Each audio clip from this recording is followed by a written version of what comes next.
Oviloloto mi dakpena aƒetɔ Yesu Kristo miaƒe ɖela miaƒe Mawu miaƒe dzidzɔkpɔkpɔ miaƒe vuvukpɔkpɔ eye ame si ke agbe le na míawo katã egave mía nu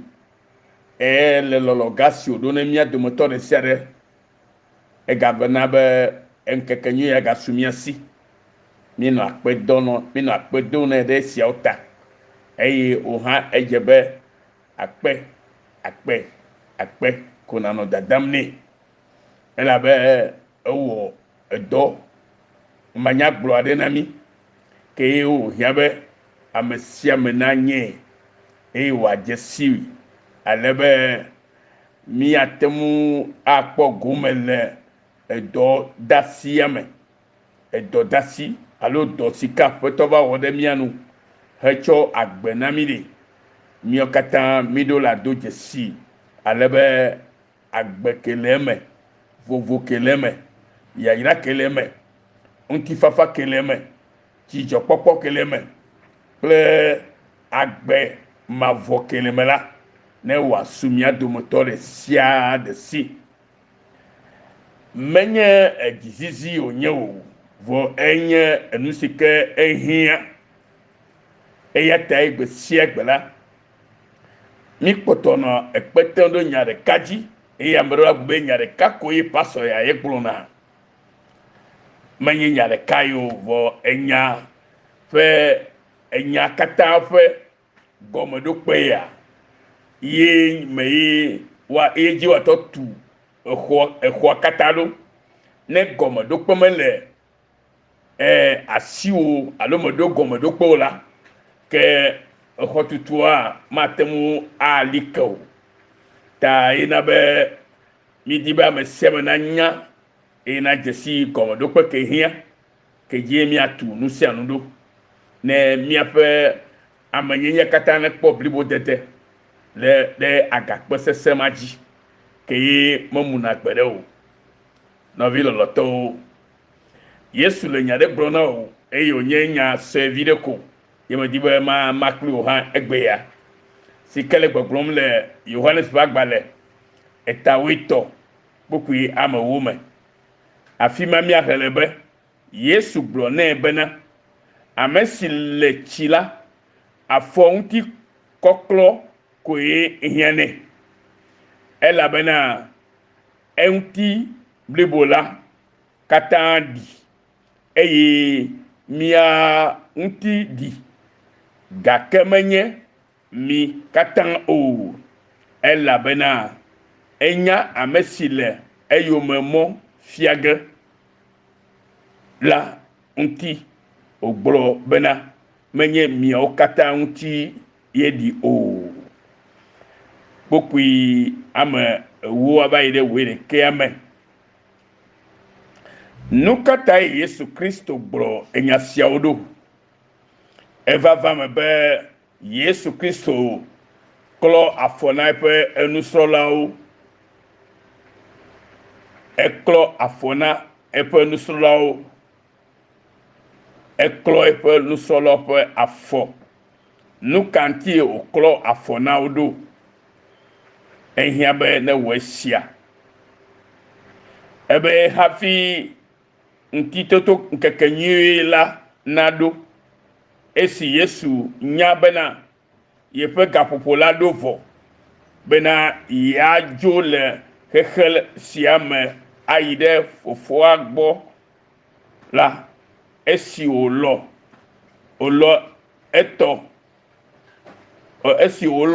etɔ siwo le xexea me la elɔ wo va se ɖe enuwuwu Yesu lɔ nye kplo va se ɖe nuwuwu eva wɔ dɔ sia ɖe mía nu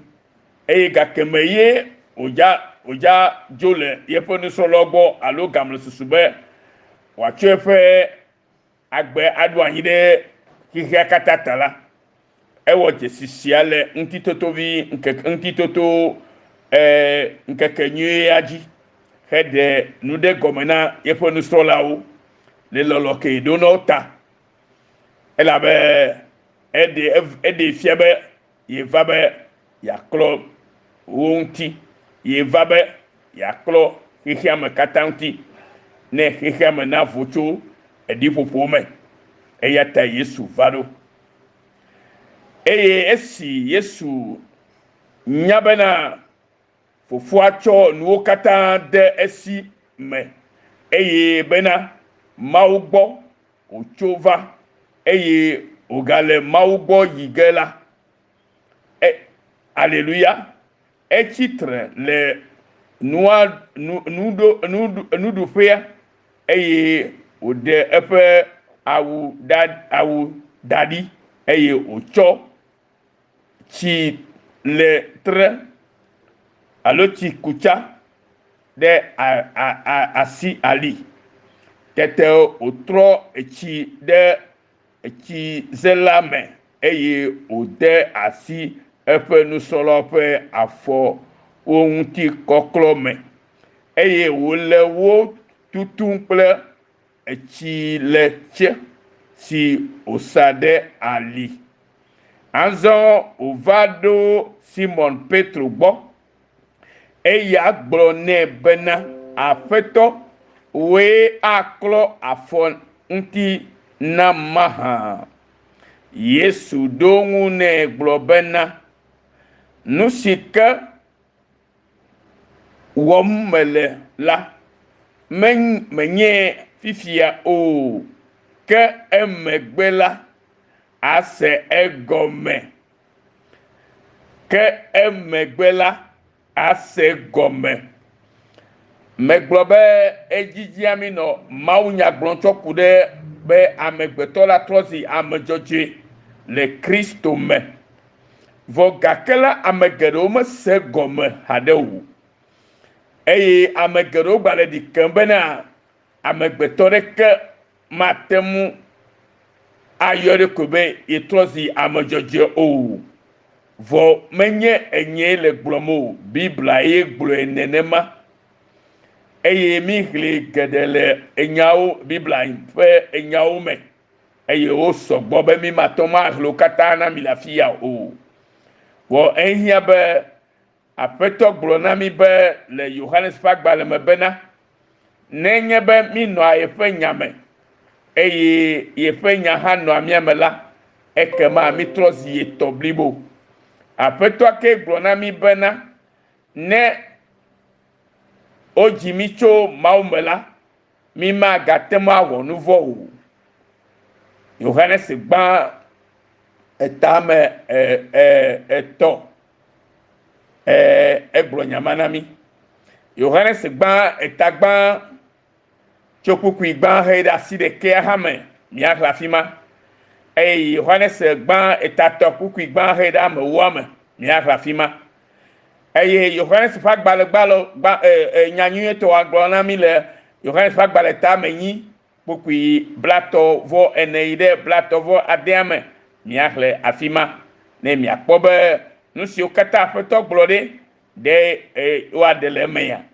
de kema de lemo nenema ke ne mi hle hebri to fagbale ha ta mo wo ne mi bi wa hle chokukui gba haide nu wa ha lo kukui blato vo de kemeya kemi ga kpo nusi keye amesi kenye Kristo towo eye medola ga wonuvo eye ne yebo wonuvo la ogbo be chocho keme gale na amema o ela bena echo afotutu afeto Yesu Kristo fe obukoko esike okodide de mianuvo la tala ega cho afotutu jike alo ele gbogbo be wa ga ka Yesu la tintinese vegwa vo miame ko le Kristo mala mitrozi ameblibo eyata Yesu gbona Petro bena Petro blona Yesu blona Yesu don blo na ne bena Yesu nusi ke wom melela menye fifia o ke emegbela ase egome Petro blona bena wola maklo nye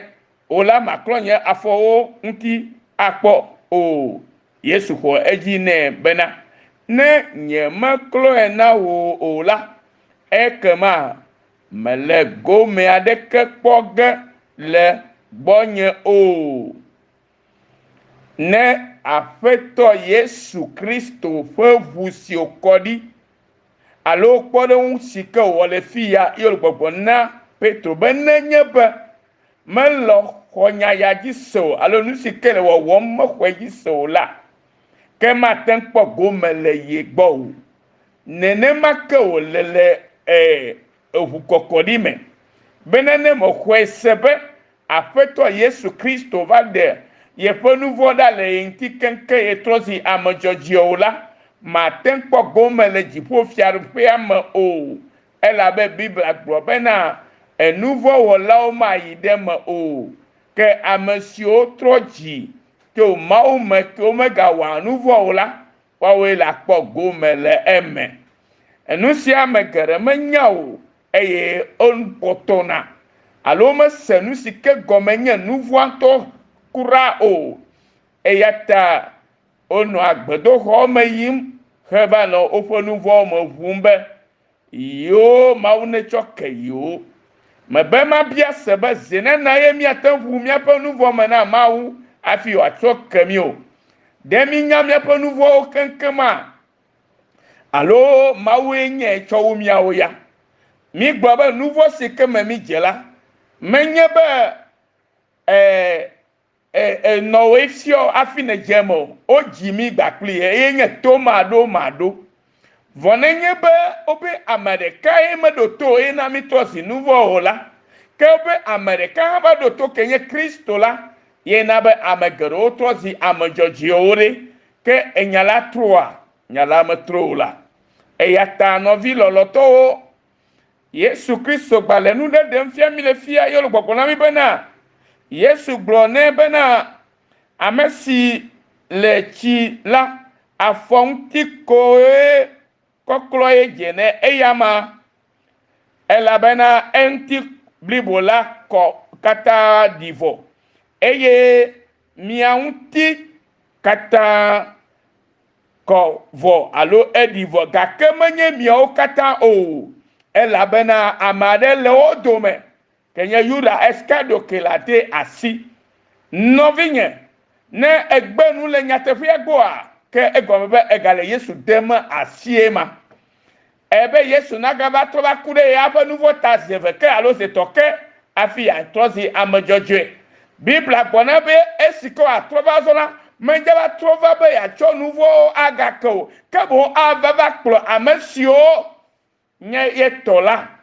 atsɔ yi ɖe teƒe si ke wodzra ɖo da ɖi na wo ye nɔvi Mawu ne yra wo lo ne tɔ se gɔmea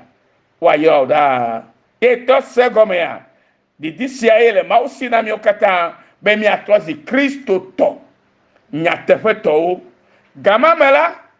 enu sia nu la va nɔ eme va ko ye blewu negbe yɔ aƒetɔ be nu ya hiã ne ko ava me na o